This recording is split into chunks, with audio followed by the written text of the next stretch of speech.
Hello Mila, hello Jack, hello everybody else who's watching. Welcome to Storytime with Grandad. Today's book is Pugwash and the Sea Monster. In an old Spanish fort on Cactus Island in the Caribbean Sea, Cutthroat Jake was having a party. It was evening, and he and his ugly crew had brought from their ship a great hoard of treasure to bury in the ruins next day. They ate and drank from golden plates and goblets, and sang and danced and told terrible jokes to each other.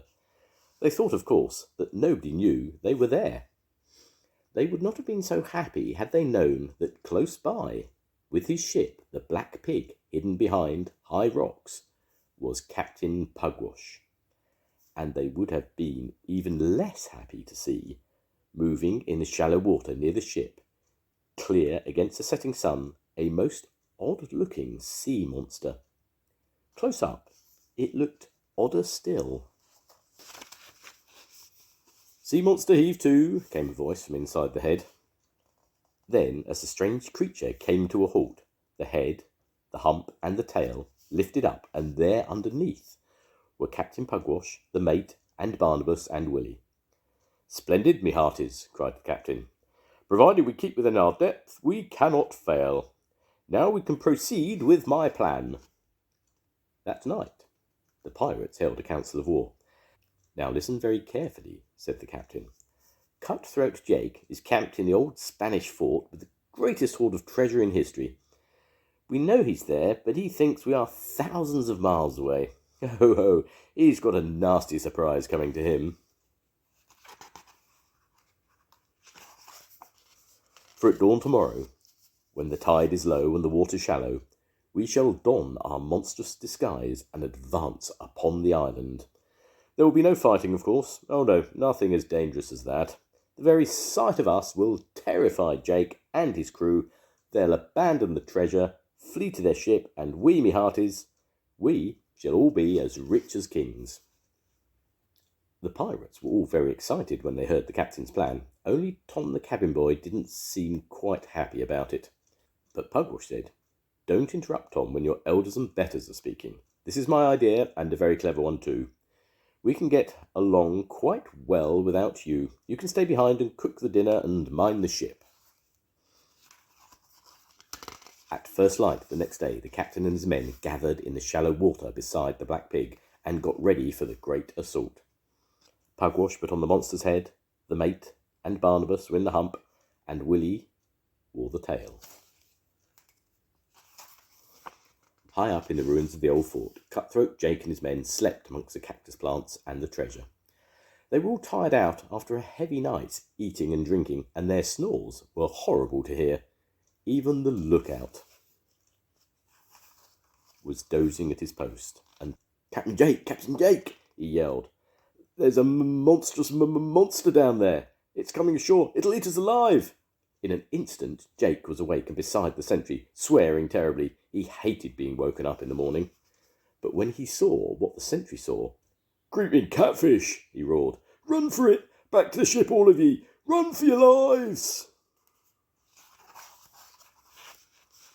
And a moment later, all treasure forgotten, Jake and his crew were dashing in terror from the fort to find their dinghy, while on the other side of the island, the monster was arriving bit by bit on the shore. "It's worked. My cunning plan has worked," cried Pugwash. "See, they've gone. They're rowing back to their ship. Ha ha! What a crafty, capable captain I am. And lolloping landlubbers, look at that loot. There's enough booty there to bury a brontosaurus." "Very remarkable, Captain," said the mate. "Captain, what about Willie?" "What do you mean, what about Willie?" retorted the captain crossly. "Where is he?" "Look, he's down there," cried Barnabas. "He's still in his tail."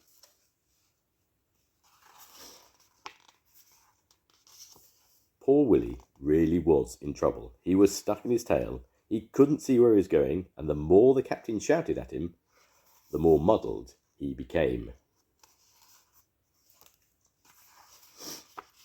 In the meantime, frightened and very weary, Jake and his men had reached their own ship. Up on deck, Jake looked hurriedly back through his telescope and saw First, all by itself, the monster's tail, and then, "Curses!" he roared. "It's Pugwash! We've been tricked! Man the cannon! We'll blast them off the face of the island, then go back for the treasure!"